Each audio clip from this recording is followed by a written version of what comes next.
Have you back? It is. Good to be back. Especially when we're talking about the Patriots, because we want to get your take on this. Yeah. Where's the sidekick, Skip? The Robin Eric show. I think we're going to talk serious football. So he's not just going to come out and say how much he hates Tom Brady. So we'll break it down. How exactly did the Patriots pull it off against the Chiefs? Well, the good news is they got rid of Bob Sutton, right? He was the big problem there.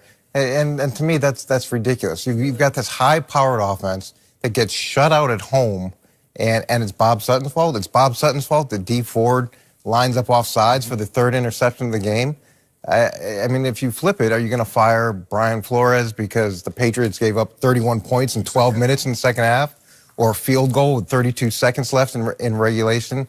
To me, the fact that Patrick Mahomes and offensively they couldn't recognize some of the things that New England was doing early is the difference in the game. And the biggest thing was J.C. Jackson, who's a rookie free agent from Maryland, who's 5'10", who in college had 9 pass interference penalties and 2 holding calls in his final 2 years. He's isolated man-to-man on Travis Kelce, and Kelce barely gets the ball. Now, they finally figured that out in the second half, and when you look through it, J.C. Jackson shows up time and time again because they were able to exploit that matchup. The other thing is the pass. By the way, he had 3 penalties in the second half. 3 penalties in the one second drive. But that all was missed in the first half, and part of that is inexperience, but part of that is as a staff being able to say, okay, they're taking away Tyreek Hill, they're doubling high-low double. Yep. And wait a second. Did anybody not expect that? Is that a shocking maneuver? No. That's not a shocking maneuver. Yeah. And you can do things for a double team. You can motion a guy and run over routes. Right. Over routes are hard. On the one ball he caught, he drove inside. He forced the safety inside and broke to the corner, and they hit a big play. So you can take advantage of those things too. And then you've got Patrick Mahomes, who, what's one of the best things he does? The plays that are unscripted, getting out of the pocket. What was New England going to do? They were going to keep him in the pocket.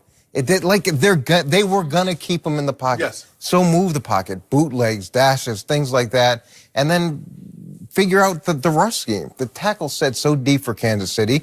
The ends come up the field, break underneath. The tackles wrap around, so you've got pressure. You keep him in the pocket. So I know everybody wants to have a reason they lost. So Bob Sutton, he's the sacrificial lamb. He's the one we're going to roll out and say, okay, if we get the defense fixed, everything will be fine. But to me, it's so much more than that. So the scheme is to keep Mahomes in the pocket, and many times straight up the gut was wide open because they would loop everybody. The ends and even the tackles might stunt loop, but they would dare him just to take off up the middle, which he's not prone to do. He doesn't seem to like that. Patrick. No, he wants to work right. He wants to go sideways. So they had figured that part out. And once late, he got outside one time, and I don't think it was called, where he threw it to the backup running back. It was the first play of the overtime, where he gets outside of the pocket. It's 21 yards. It gets the drive going. Yeah. Yeah. Not the overtime. Not the overtime. The final drive of the final drive of the. And he threw it to Spencer Ware, the backup running back. Yeah. Right. Hit him on a good sprint. Yeah. Okay. So go ahead. No, you go ahead. So are you faulting Andy Reid then on play calling? Do you think that the Patriots stayed one step ahead of Andy, that he wasn't flexible enough to help his young quarterback figure it out on the fly faster? Well, here's what I'm saying is it's a group effort. And I have a real problem with when one person gets sacrificed for a group effort. When you have the supposed MVP of the league, this unstoppable offense who gets shut out at home, when you've got Travis Kelce one-on-one against a rookie free agent undersized corner with a history of pass interference calls. I mean, there was a reason he wasn't drafted. And he was a hot recruit for Florida early on. Then he had an incident at Florida, wound up going to Riverside Community College, and then to Maryland. But he started for 2 years at Maryland, and so you'd think, well, he's back on track, and yet nobody took him until Bill signed him as a free agent. Yeah, and to be able to see that. And that being said, you've got to give Patrick Mahomes a little bit of leeway because he hasn't seen these things. Right. And this is an issue with young quarterbacks, and it's going to be a little bit of an issue with Jared Goff. Guys haven't seen it, where Tom Brady, he walks up the line of scrimmage, If you don't disguise, he knows exactly what you're in. He's got. So you tell me you can't line up in cover 5, which is 22 man, line up in single high safety, and Tom Brady won't recognize that? I promise you, if you line up exactly. in a stationary defense, you are going to get beat. Thank you. And you're going to get beat badly. Well, let me ask you a question. What if you can't stop the run and you don't reroute the receivers? What will happen? Yeah, that's an issue too. And look, we always talk about the new NFL, the new NFL. What did New England do? They got in 21 personnel, 2 backs, 1 tight end, and the first play of the game is about as classic a football play as you can get. Ace ice, down block to the backside linebacker, straight ahead, no fair dodging, and it was that old school football with the fullback leading up and great power. Yeah, straight power, and you got to be able to handle those plays too. Okay. So remember, Kansas City had the best pass rushing. They tied for the most sacks in pro football, and they got none because of what? Well, part of that is a combination of the way that they use Cordarrelle Patterson, the way that they ran the ball in that traditional sense early. So they run it. Anytime you do that, that slows down pass rushers. Now they've got to honor the run first. They can't tee off. Then you bring in a guy like Cordarrelle, who's more of a gadget guy, and they mix in screens. They mix in misdirection, things like that. That slows down pass rushers. You've got the mixture of the back quick out, back out of the backfield quickly. So you're constantly putting the pass rushers on their heels as opposed to letting them tee off and rush the passer. They kept it in 3rd and manageable. It was 3rd and 1, 3rd and 2, 3rd and 3. So now you still have the element of the run or the pass. But see, Skip, E-Man, I think this was a culmination. Now, we might say he was fired for this game, but he was fired for the previous 4 games losses also. Because in those 4 losses, they lost 5 times this year, including the playoffs. The offense has scored 36 points a game, but the defense has given up 40. And don't forget the previous year's playoff game in which they were up 21-3 at half, and they blew it. Okay, Tennessee. Let's put that aside. Yeah. What Coach Belichick says, your 2 best players, because Tyreek Hill in the Thursday night game 2 years ago goes 7 for $143 and 1 touchdown. He goes this year on Sunday night, 7 for $148 and 3 touchdowns. Coach Belichick says, let me tell you what I'm going to do. Let me tell you what I'm not going to do. I'm not going to let Tyreek Hill and I'm not going to let Travis Kelce beat me. Now, although he was daring, he was ready to let Travis Kelce beat. He wasn't going to let Patrick Mahomes out of the pocket beat him. Get those broken plays. Yeah. He's going to throw the ball over your head.